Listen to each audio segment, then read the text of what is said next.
Today we're simplifying radicals. You can simplify a radical expressions by removing perfect square factors from the radicand. The radicand is a number under the radical sign. The multiplication property of square root says that for every number a greater than or equal to 0 and b greater than or equal to 0, the square root of a times b is equal to the square root of a times the square root of b. So we try to use this multiplication property of square roots to simplify the square root of 54.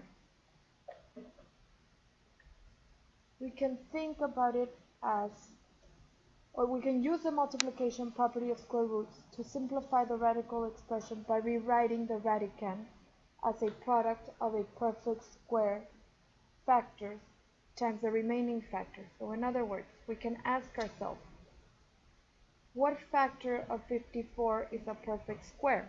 So let's review the first few perfect squares. 4, 9, 16, 25, 36, 49, it goes on. Why are these perfect squares? 4 is a product of 2 times 2, 9 is a product of 3 times 3, 16 is a product of 4 times 4, 25 is a product of 5 times 5, 36 the product of 6 times 6, 49 is a product of 7 times 7. So 54 is what can you think is a perfect square factor of 54? 9 times 6. 9 times 6 is 54. If 9 is a perfect square, the square root of 9 is 3. Now, does 6 have perfect square factors? No. The only factors of 6 are 1, 2, 3, and 6. None of those numbers are perfect squares. So have we simplified the square root of 54? Yes. 3 times the square root of 6. Now, you have a calculator in your hand and you plug in the square root of 54. You get a decimal, 7.348. And if you plug in 3 times the square root of 6, you should get the exact same number, 7.348. If we have to simplify the square root of 50. Well, in my head I'm thinking, what perfect square number is a factor of 50? Yes, 25. So the square root of 25 times the square root of 2. 25 is a perfect square. That means it equals 5. What are the factors of 2? 1 and 2. Are any of those perfect squares? No. So we finish simplifying 5 times the square root of 2. If we need to simplify the square root of 45, a to the 5th power. For the square root of 45, well, I'm going to separate this into the square root of 45 times the square root of a to the 5th power. Okay? So does 45 have perfect square factors? The square root of 9 times the square root of 5. The square root of 9 is 3. Can we simplify the square root of 5 anymore? No. So now let's think about the square root of a to the 5th power. I can say the square root of a to the 4th times the square root of a, because a to the 4th times a is a to the 5th power. The square root of a to the 4th power is a squared.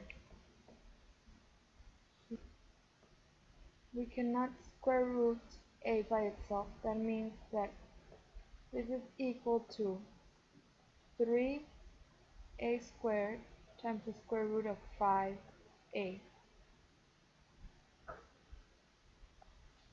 So we have to multiply the square root of 8 times the square root of 12. This is equal to the square root of 96. 8 times 12 is 96. Now we can simplify the square root of 96 by saying the square root of 16 times the square root of 6. The square root of 16 is 4. Can we simplify the square root of 6? So 4 times the square root of 6. The division property of square roots says that the square root of a over b is equal to the square root of a divided by the square root of b. So for example, we have to find the square root of 16 over 25. This is equal to the square root of 16 divided by the square root of 25. We need to simplify each of the numerator and denominator separately. The square root of 16 is 4. The square root of 25 is 5. Now a fraction is not simplified if there's a square root in the denominator, or if there's a radical in the denominator.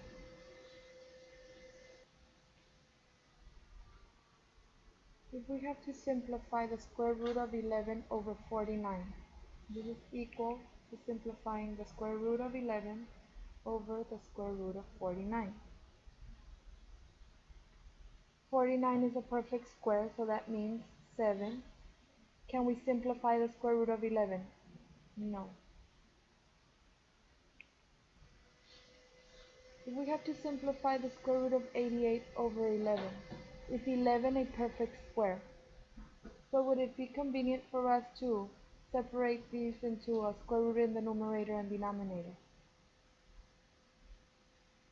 Can we divide 88 by 11? So this equals the square root of 8. Can we simplify the square root of 8?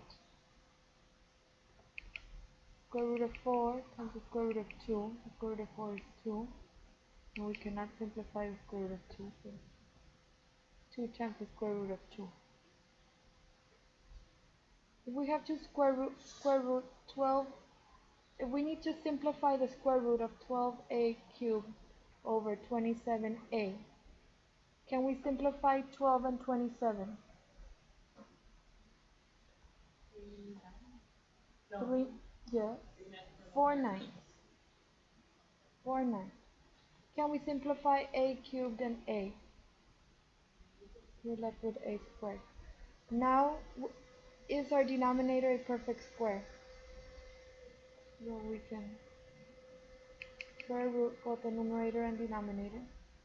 The square root of 4 is 2, and the square root of a squared is a. The square root of 9 is 3. Let's say you have to simplify 2 over the square root of 5. Now, is 5 a perfect square? No. So this is where we have to rationalize. And when we have to rationalize, we have to multiply both the numerator and the denominator by the denominator. So what does this equal? In the numerator, 2 times the square root of 5, and in the denominator, the square root of 25. Is the denominator now a perfect square? The square root of 25 is 5.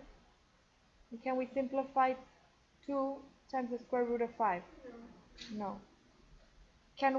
We cannot simplify 2 and 5, can we? No. If we have to simplify the square root of 7 divided by the square root of 8n, we have to rationalize the denominator, right? That means we have to multiply times the denominator, both numerator and denominator. What does this equal? Square root of 56n over 8n. Can we simplify the square root of 56n? Yes. Okay, so if I simplify the square root of 56n, what perfect square number is a factor of 56?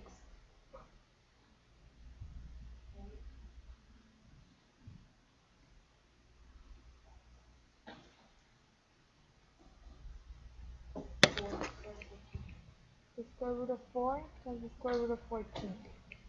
Square root of 4 is 2, and the square root of n. So this is equal to 2n times the square root of 14 over 8n. Can I simplify 2n and 8n? So the n's cancel. We're left with the square root of 4 over the square root of 14 over 4.